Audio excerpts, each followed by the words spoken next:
Welcome to Spirit Speak, exploring the afterlife with Connie and Barry Strom. Your hosts are here to speak the words of the spirits and answer your questions. Now, here are Connie and Barry. Hey, hello everyone, and welcome to Spirit Speak, exploring the afterlife.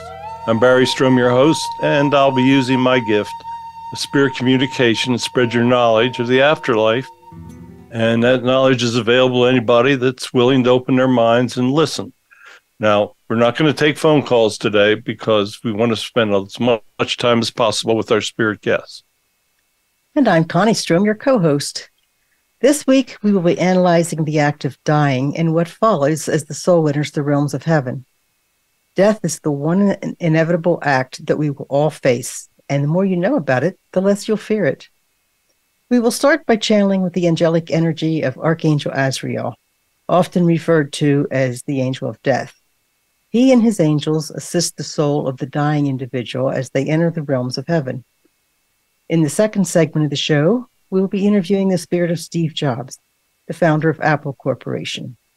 He lived his life as an agnostic and had a vivid experience when he passed. In the third segment of our show, we will speak with the spirit of Robin Williams, the beloved actor and comedian. He took his own life after being diagnosed with a terminal illness. He will speak of the penalties of taking your own life and cutting short your life plan. Now, all of our shows and other podcasts are available on our YouTube channel. It's in my name, Barry Strom. We've got over 400 videos of spirit communication. Now, I know many of you doubt that I'm capable of speaking these words that you're hearing, but if you have those doubts, go onto the YouTube channel. We've got well over 1,000 hours of speaking to spirits in there. Now, I'm also the author of 9 books available on Amazon. The archives of Exploring the Afterlife are available on the Voice America Variety Network. Now, we feel that our show is one of the most unique shows available. So tell your friends about us so we can increase our listenership. Now, Connie, let's begin by channeling. Let's get on with it with Archangel Azrael. Azrael, thank you for joining us again. Why do people refer to you as the angel of death? I know that it has a bit of a negative connotation, but keep in mind, over here we don't think of death as a negative thing. You live an incarnate life, and when you die, you begin a soul life. So to us, death is the beginning. So while you might think of me negatively, it's not like that. Now, when your soul passes from your body, we will be there to help escort you into the realms. Most people, especially if they die suddenly, are very disoriented. They have no idea what's taking place. All they know is all of a sudden they're looking down at their dead bodies and whatever's taking place around them. So we will be there. It will either be myself or many of the other angels that work with me. And they will lead you into the realms. And once there, you'll be greeted by your family members. You'll be greeted by your friends that have passed before you. You'll soon start to realize just how magnificent heaven is. But yes, because I show up when people die, they call me the angel of death. What all happens when a person dies? Basically, when a person dies in incarnate life, their soul leaves their body. You all have a soul energy. It rests in your body, and as long as your heart beats, that soul will reside there. Now, there are some exceptions. It's possible that the soul may go out too early. There may be a near-death experience and the soul is sent back to the body. But there is a time that the soul will permanently leave your incarnate body. Humans, for instance, have a very short lifespan. And when that time of death comes, that soul leaves. Now, your soul has everlasting life. It's been around long before it lived in your current body, and it'll be around for an eternity. What people don't realize is just how short the incarnate life is. Your soul was around for basically millions and billions of years, that energy. Humans only walk the earth for a couple 100,000 years. A human life might last 80, 90 to 100 years at most. That is like a blink in the eye in how long your soul has been around and has lived its lives. So it's actually a very simple process. The heart stops beating, the soul leaves the body, and it begins a new life in heaven. Why do humans have relatively short lifetimes? When we were interviewing Mu from the other planet for our alien books, he lived to 800 and some years on that life. Well, humans and Earth are a relatively young culture. Humans do many, many things that are not part of the life plans. Humans can do evil. Humans can do very good things. But God decided that since humans are basically a young culture, that he would not give them many, many years, that he would have them return sooner to begin a new life plan. I guess he realized just how capable humans were of messing things up and ruining their lives, and he just simply did not want to give them long lifespans. Think, for instance, if an individual like Hitler had been allowed to live for 1,000 years. So you see, God has a reason for everything, and that is why humans return fairly rapidly. Why do humans fear death? Humans fear death because they basically do not understand it. Death is simply the beginning of another cycle of life. Many humans don't even take time to believe in God. Many of them don't know whether they should believe in God or not. So there's many, many reasons for people to fear something that they do not understand. That is why we try to use every opportunity that we can to inform individuals just how important it is that they understand the cycle of life for humans. There is life on other planets. The cycles of life are much different for those individuals on those other planets. If humans have a tendency just simply to fear the unknown, it's our belief over here that if we educate individuals on just what fear is, then they should cease to fear the end of the incarnate life. However, most individuals do not have a real understanding of death. There are so many different cultures and religions on Earth that many different concepts are available for people to study. There is only one fact that is important about your death. That is that it will be the beginning of another life. It's that simple. Now, the grief that comes with death, that's an entirely different subject. God created grief as something that all humans had to endure. That's why he developed a generational pattern. Under ordinary circumstances, individuals will watch the death of their grandparents. They'll watch the death of their parents. Grief is something that individuals need to learn to handle.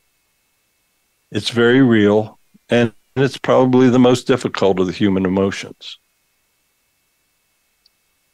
Humans are simply sent back to learn lessons. If they learn those lessons well, then when they return, they advance in the realms.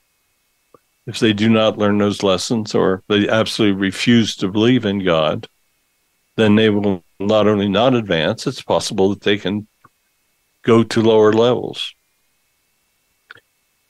Now, one other quick point I want to make is individuals will not go to a burning hell, because a burning hell does not exist. There is a lower level of nothingness where the very evil souls are sent. But there is no burning hell as conceived by the ancients. So I hope that answers your question. And then some, thank you. When should a human fear death? What situation would give them the right to fear it? Well, if they have spoken against God, done many evil things, then they should have a reason that they would fear death. If an individual has been blessed with great wealth and has not used that great wealth to help others, then they should understand that they will be judged harshly. If they're judged harshly, they will have karma which they have to pay in their future lives. So an individual that lets their ego control their lives, doesn't help others, then they should have doubts about death, because their judgment is not going to be what they're going to prefer. Would you explain the difference between an incarnate life and the everlasting life of the soul energy? The soul energy is placed into a body. It could be different shapes or forms depending on what planet they're on. And that body will live a life. It'll have limited knowledge of the other side of heaven. It will make its own choices. God has given free will to individuals on all planets to make decisions. Some mature planets, they totally understand his words and his teachings, and they follow those words. Planets such as Earth has much more evil energy, and humans are more challenged by those decisions. Are some people treated differently than others at their time of death? Yes. Some people who have led wonderful lives are greeted by angels, their families, by their friends that passed before them. Evil people are greeted differently. The angels will be there, and they will escort their guides. Those souls will be escorted directly to their guides. They will not have the wonderful interactions that people live good lives and will have. The guides will judge their lives and determine what will happen to them. As I said before, the truly evil people are sent to that lower level, and they can remain there. Keep in mind, there's no time on this side, so it can be thousands of years before they're allowed to come out. And then they have to pay the karma for what they did. So they may live thousands of lifetimes to repay that karma. Azrael, is it possible for a human to be forgiven for how they lived their life if they confess their sins right before passing? It can help their judgment, but it can never cure a life of evil. Individuals are judged on the entirety of how they lived their lives.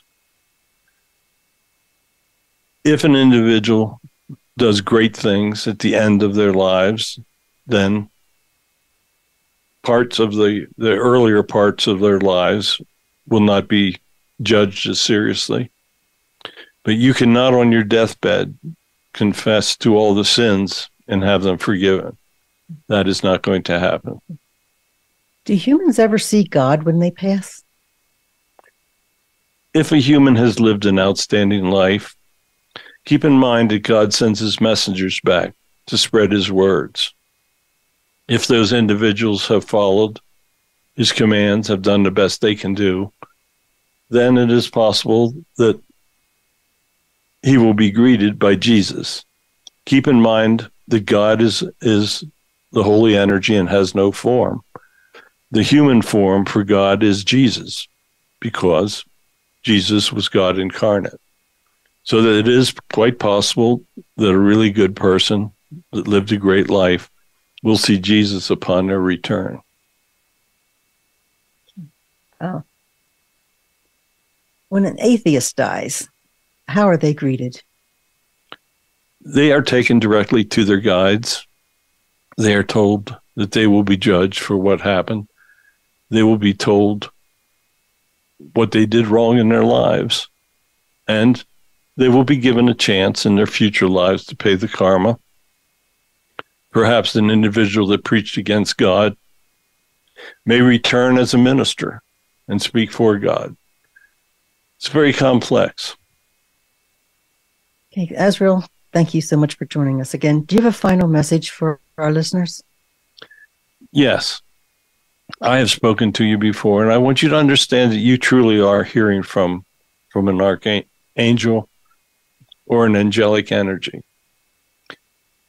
We will try to make the passing as easy as possible.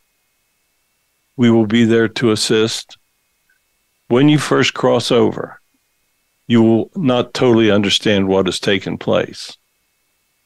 In the event that a person has died unexpectedly, the first thing they will see their incarnate bodies lying there. They will be floating in the air above them most times. They will understand little about what is taking place. We will be there to assist. How you live your lives determines how you will be escorted. If you lived a really good life, your family members will be there. You will see other angels. You will see your friends. You will see vivid colors. It will be a most amazing thing, and you will not understand it at first. All souls have to do a transition. If you've taken your life, or if you've done something similar, then you will be forced to watch the grief that you've caused by those that you leave behind. When individuals have taken their lives, they often understand almost immediately that they've made this serious mistake. The hard part is that they do not understand the grief. Many people suffer. Sometimes the soul is overcome, and we help to counsel. We take them to their guides. Essentially, what we do is just simply make the passing of a human soul as easy as possible. Thank you. Okay, it's time to take a short break. Thank you for tuning to our show. I hope you enjoy it and stick with us. We'll be back in about 2 minutes, and we'll channel with Steve Jobs, the founder of Apple Corporation. Thank you. Connie and Barry will be back after a few words from our sponsors. Become our friend on Facebook. Post your thoughts about our shows and network on our timeline. Visit facebook.com/Voice America. Is death the end of the journey of the soul, or a time of new beginnings? Is there proof of an afterlife? What would historic figures say if they lived today? Psychic and channeler Barry Strom uses his gift of spirit communication to answer these questions and explore all aspects of the hereafter. Have all the information necessary not to fear life's final journey. Tune in to Spirit Speak, Exploring the Afterlife with Connie and Barry Strom. Tuesdays at 9 a.m. Pacific Time on the Voice America Variety Channel. Voice America programs are now available on your favorite connected device, including Amazon, Alexa, and Google Home. Through streams with Apple Podcasts, TuneIn, and iHeartRadio, listening to your favorite show is as easy as saying the show name followed by the word podcast. Hey, Alexa, play Finding Your Frequency podcast. If that doesn't work, try adding on TuneIn or on iHeartRadio or on Apple Podcasts. Psychic and author Barry Strom has now published 9 books dealing with supernatural subject from ghosts to aliens. His most recent books, Messages of God and Messages of the Prophet Muhammad for a Modern World, bring you the channeled messages of the founders of Christianity and Islam. Their words are intended to guide their followers through these modern times. These books are available in softcover and ebook on Amazon.com. Signed copies of all of Strom's books are available on his website, www.barrystrom.com. The Internet's #1 talk station. #1 talk station. VoiceAmerica.com.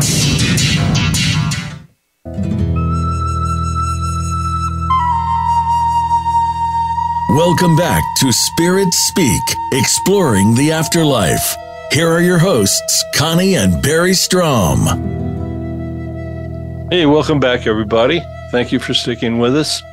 In this segment, we're going to be channeling with Steve Jobs. He's the founder of Apple Corporation, one of the most creative minds, an intense individual. He was also an agnostic, as we are told. So, Connie, let's get on with talking to Mr. Jobs. Okay, Steve, welcome to our show. So you were an agnostic during your lifetime? Yes. I was so tied up in business. I found that it was very difficult for me to believe in the existence of a God. My parents took me to church, and I read the Bible. I found that there were many things in the Bible that I thought were absolutely impossible. For instance, I could not believe that Noah could get all the animals into this ark that he built with primitive tools. There were animals that were not native to the country he lived in that would have been killed by a great flood. I couldn't believe that Adam and Eve dropped out of nowhere and that their sons had children. I guess I got caught up in all the logics of the Bible when I should have understood that it was simply laying a framework, that when the ancients looked at events, it was impossible for them to truly understand the powers of God, and they had to define those events in the best way they could. I knew that there were things that could not take place in a haphazard manner. I realized that a baby represented something that scientifically could not ever take place. From the union of two cells come billions. But I had doubts. I didn't really have psychic abilities. I would have dreams, but I don't think I ever truly understood the intent of those dreams. I just had serious doubts. Many of my friends did not believe. Many of them argued against God.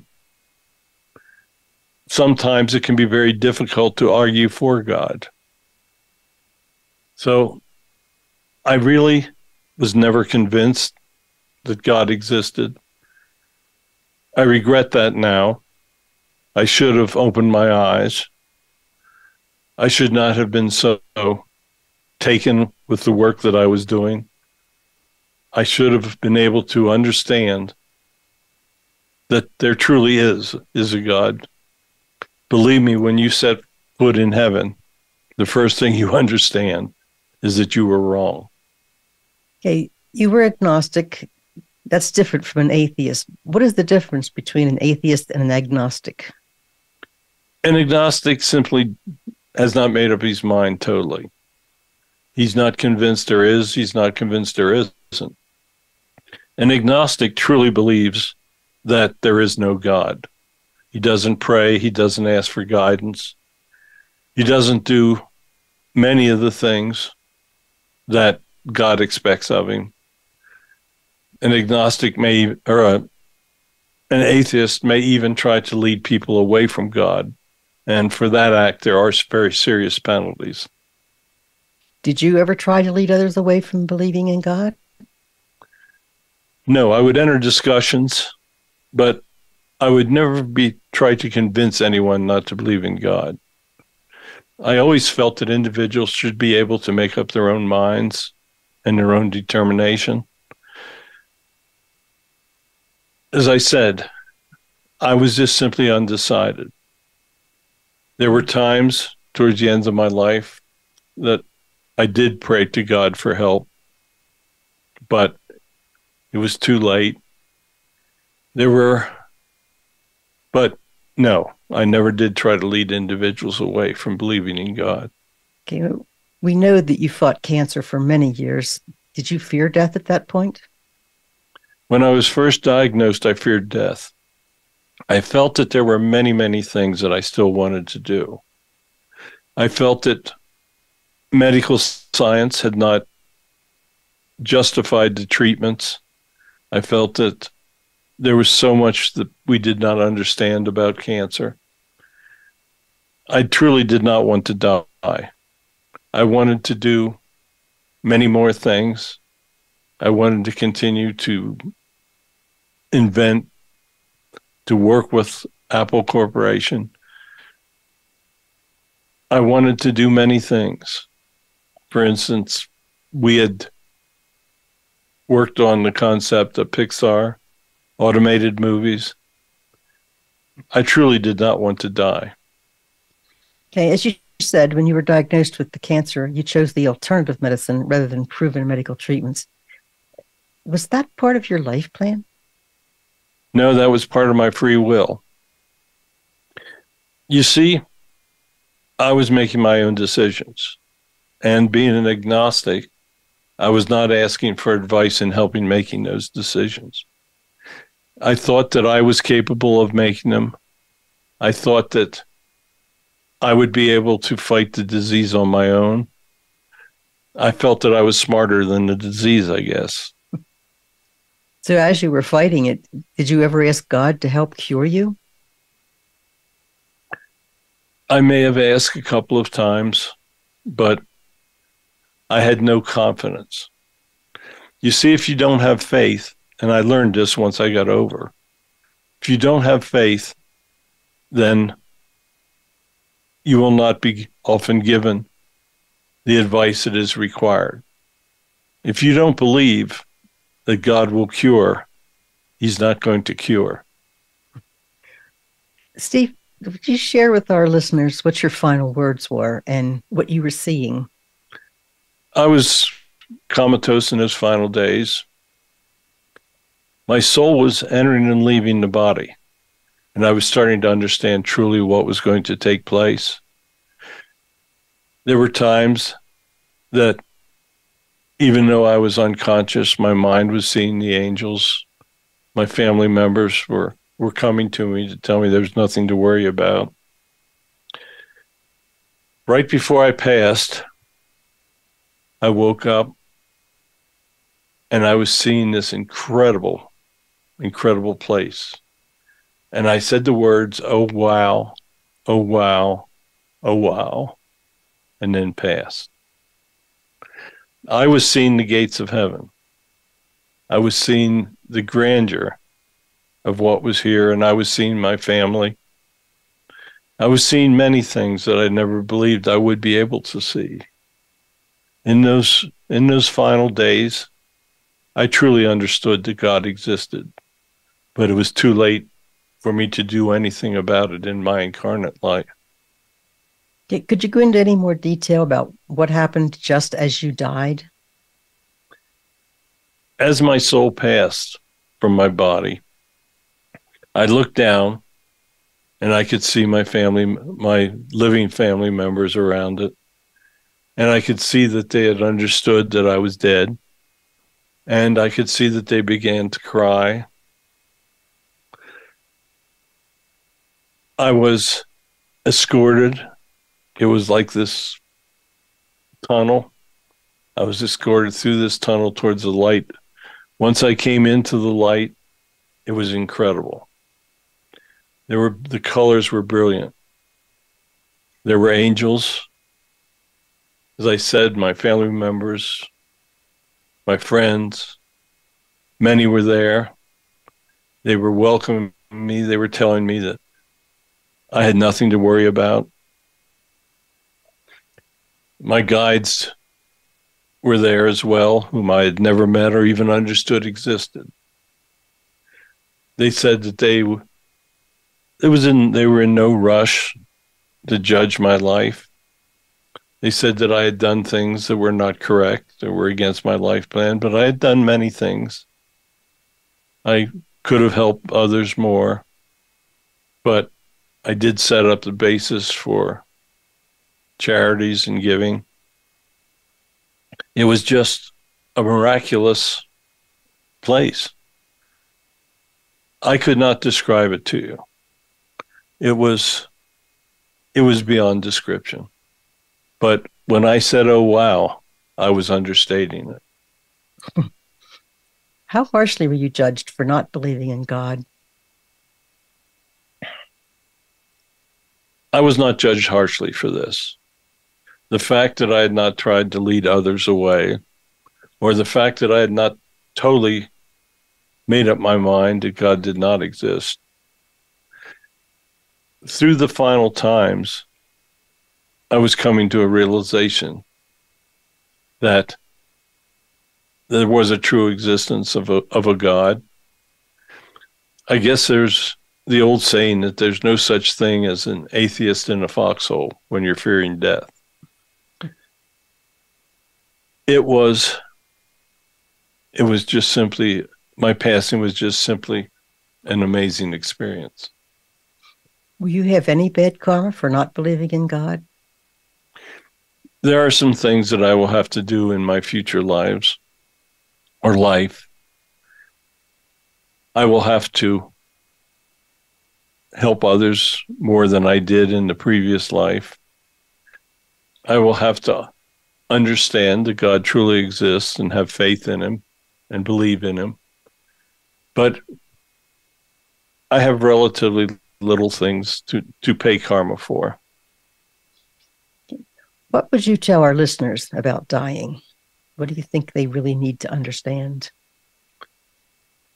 I think that they need to understand that it is not, absolutely is not the end.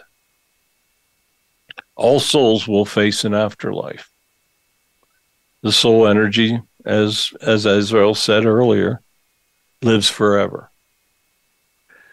They need to understand that how they live their lives determine how they should face their death.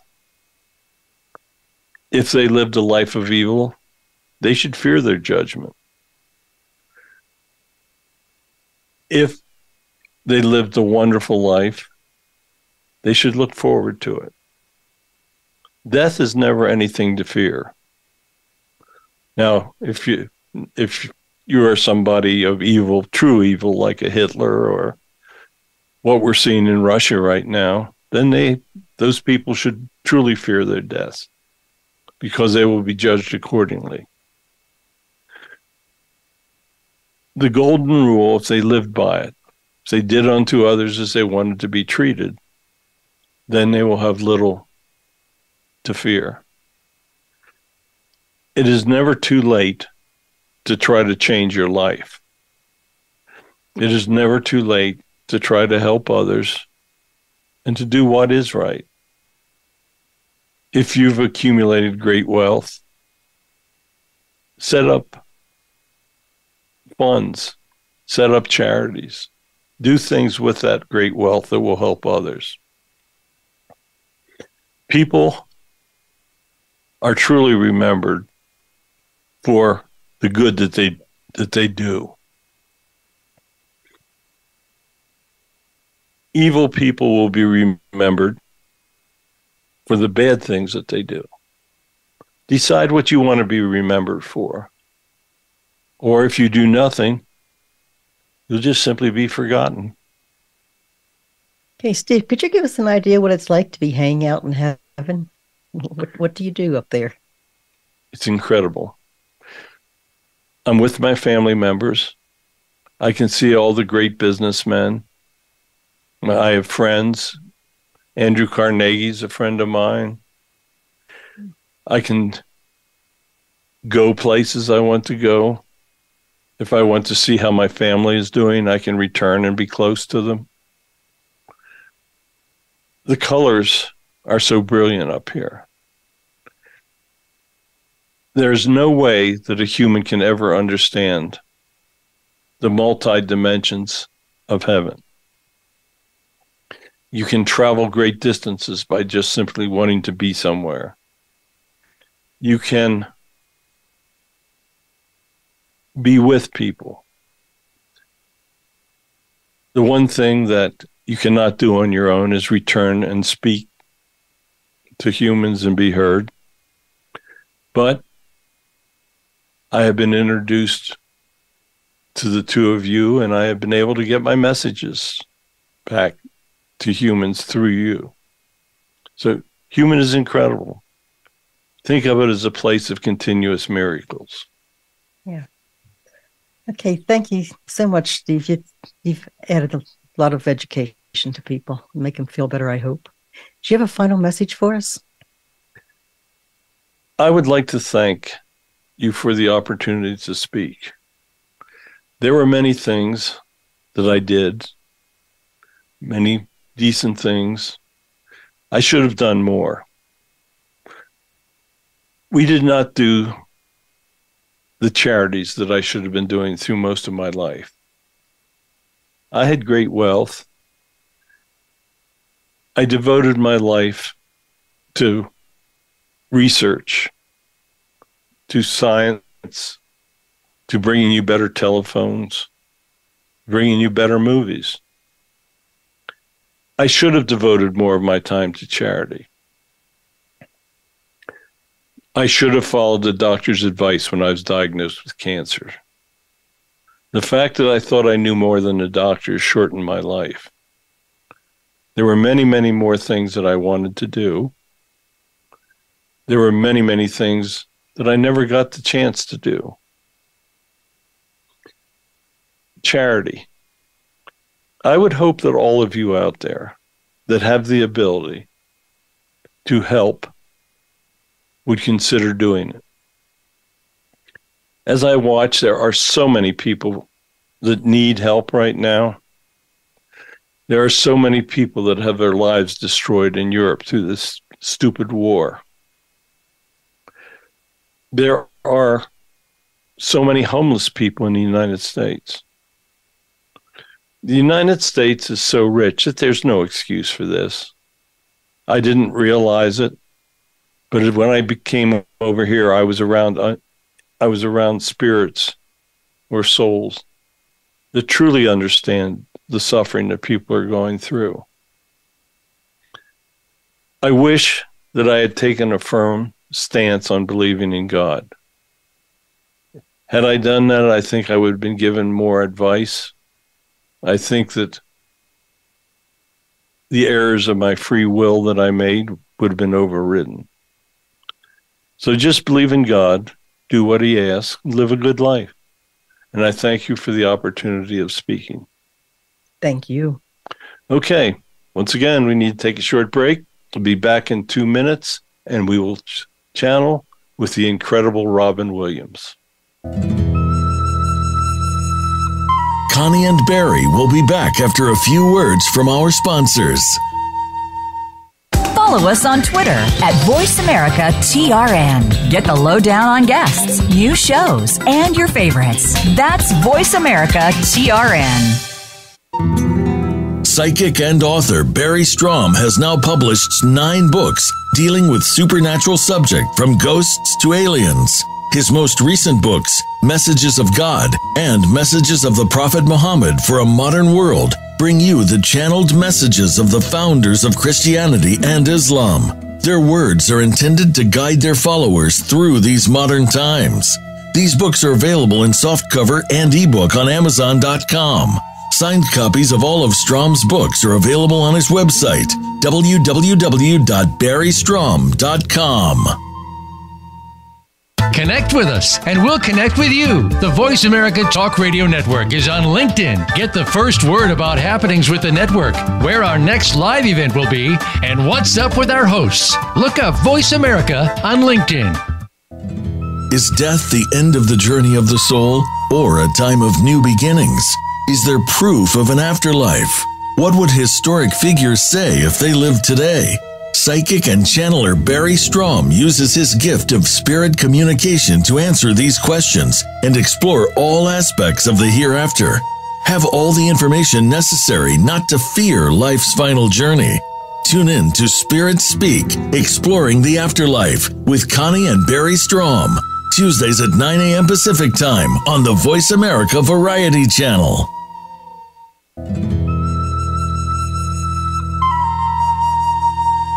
Welcome back to Spirit Speak, Exploring the Afterlife. Have a question for Barry or their guests? Join us on the show at 866-472-5788. That's 866-472-5788. Now, back to the show. Okay, everybody, welcome back.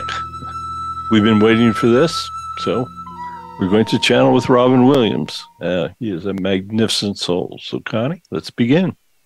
Thank you for being with us again, Robin. Robin, would you like to start with a message for everyone? Of course. You don't think that I would be traveling this long distance just to say a couple words. I want to thank you very much for allowing me to come through. I enjoyed the opportunity to try to help others. I always tried through my life to do the best I could. I tried to make sure that individuals around me were treated properly. And I tried to make people laugh. Sometimes I wasn't too damn funny, but quite often I was. Humor is the great disguise. Behind the facade of humor, you can hide the greatest unhappiness. I fought depression all my life. Sometimes I would get a little bit ahead of it, but it would always come back in defeat. I tried to be as funny as I could, hoping that would help, and there were times that it did. But depression is a terrible thing.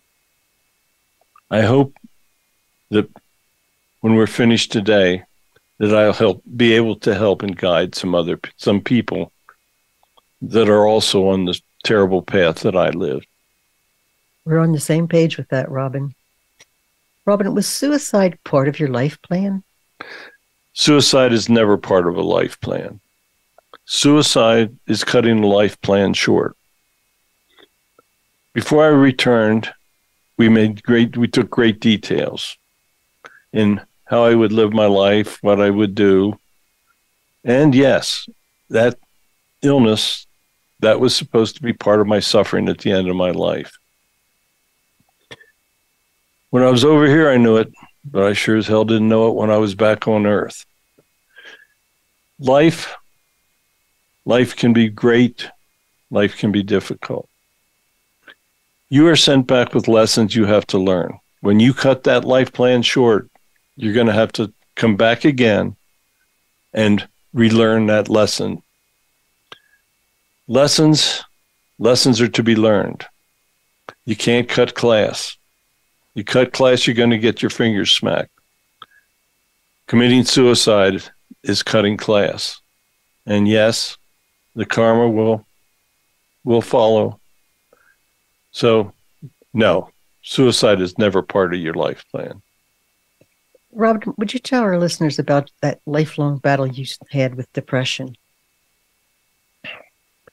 Depression's a terrible illness. It was also a challenge that I was to face. There were many times that I did well. There were many times that I sucked at it. Depression, you have to tell others. You have to speak about it. You have to try to understand it yourself. You have to have a very strong faith in God to beat it. You see, you have free will. Quite often, you're going to make the wrong mistake without the guidance from the other side. if you believe in God, angels, all the good things, then when you pray, you'll be given guidance. You have to follow that guidance. I always thought that maybe I knew a little bit better than what they did on the other side. Found out the hard way I didn't. You don't need to find out the hard way. Pray, ask for guidance, get professional help, and follow the advice. That is probably the best information I can give you to fight depression. So the depression was a part of your life plan. Yeah, it sucked, but it was part of my life plan. So why did you accept a life plan with so many physical problems? Well, when you're on the other side, you got this great confidence that you can beat anything. The guides laid out a list of choices, a list of lessons I needed to learn. And I thought, well, if I'm going to make people laugh, I'll take depression in this life. If I'm successful at what I do, the illness it's going to be nasty, but it's going to be fairly short, and I can handle that too. Well, as you know, if you've ever played football, after the first play call, things change, and that's the way it is when you come back in life. Do you have any solid advice that you would give people that are fighting depression? Yes, get professional help. Follow their advice. Have good friends. Avoid people that depress you. Get rid of toxic relationships. That will all help you fight depression. Sounds good. Will you please tell us about the illness that you were diagnosed with near the end of your life? I noticed that my hand was starting to shake, so I went to the doctor and was tested. He comes back and tells me that I am a more rare form of Parkinson's that's also accompanied by dementia. Well, that shook me to the core. I knew that I was not going to be able to perform. I knew that I wasn't going to be able to memorize my lines. It was a death sentence to me.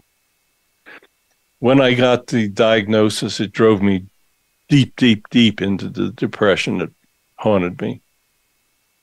I felt that I simply couldn't put myself and my family through all this suffering. I knew that there was going to be over a year of advanced caregiving that I needed. I knew I was not going to be a very funny person through that period. I felt that I couldn't face it. I felt I didn't want my family to face it. So I made the choice to take my own life. What happened and what did you see as you were passing? As I died, my soul left my body, and I realized right away that I'd made a huge mistake. I also realized that there was no way back. The angels were there, and they said, "We will help. We will try to make the best of this, because we know that you've created a very, very bad situation." Okay. After you entered the realms of heaven, what were the penalties for committing suicide? I was forced to watch all the grief that I caused. First of all, my family. I could not believe what I did to my family. Then all my fans. I realized that a lot of people had an interest in me, but I never realized that there were so many people that would feel so badly that I had ended my life. These people had no clue of the depression that I'd suffered through the years. But I still hate to talk about this. I had serious doubts about returning to talk about it. I knew that I had the possibility to help people, and that's why I'm agreeing to be here with you. But I'm still suffering from the grief that went on. I can tell you, don't ever do it. Don't think about it. Don't consider it. Just simply have faith and live your life to the end.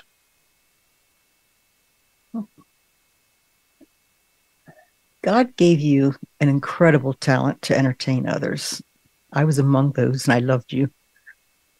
When you return, do you think you'll be an entertainer again? I don't know. I simply don't know. I know the guides want me to come back. I know that it would be a difficult life for me. I feel so bad that I hurt so many people. I may choose it, but in all probability, I will not return as an entertainer. Okay, in spite of the karma problem, do you think you will reincarnate anytime soon? I don't think so. I still need to get my feet under me up here. My family tries to tell me that I did all that I could, that people still love and remember me, and that is a fact. So anyway, I don't know. I just simply don't know. Well, your family's telling you the truth. You have honored us with your presence on multiple occasions, and we know that it's still very difficult for you to talk about what happened. But you are doing it to help others, and we thank you very much, Robin, for stepping forward. Do you have a final message for our listeners? Yes. Love one another. Be good to your family. Don't take life for granted. It can turn on you in a heartbeat. When I heard that diagnosis, I knew my life as I loved it was over. Be good to others. Make sure that you love God and follow his commands, and never, ever, under any circumstances, consider taking your own life. I can assure you that it's not the way out. It's simply a way to hurt others. That's all it is. Think of it as a way of hurting others. Do not ever, under any circumstances, consider shortening your life plan. God knows a hell of a lot more than what you do. Your guides know more. Pray. Ask for guidance. Do all of the things that you know are good. Help others. There's so many people that need help. It's not hard. Go out of your way. Be good. Love your family. Love your children. I guess I could babble on a little bit more. But I'm going to say goodbye. Thank you so much for allowing me to come through. Thank you so much for coming through. Okay, guys, next week we're going to stretch your imagination and we're going to channel the spirit of an alien. We've been asked many questions about what's taking place here on the Earth and our galaxy, and we're going to try to answer them for you. I've written 2 books based on channeling alien spirits, Aliens Among Us, Exploring Past and Present, and Spirits Speak of the Universe. We're going to be taking phone calls next week, so if you'd like to talk to an alien, this is going to be your chance. I currently have 9 books on Amazon. Latest book, Messages of God for a Modern World, consists of 60 messages that we channeled on our Wednesday podcast. Makes a great daily devotional, a great gift for a friend. Books available in softcover and ebook in both English and Spanish. Signed copies are now available on my website, barrystrom.com. I'd like to thank you all for joining us on the Voice America Variety Radio Network. If you'd like to see more of our channelings, we have over 400 videos on our YouTube channel. It's in the name of Barry Strom. God bless you all. Have a wonderful week. Okay, I hope that all of you enjoyed what we talked about today. I know death is not something people enjoy talking about, but you're going to face it. It's coming. You just simply don't know when. You need to embrace your loved ones because you have no real clue about when you're not going to be able to do it any longer. Only humans believing in God believe that life is everlasting. So thank you for listening. Join us on Tuesdays on the Voice America Variety Network. We will be here for you.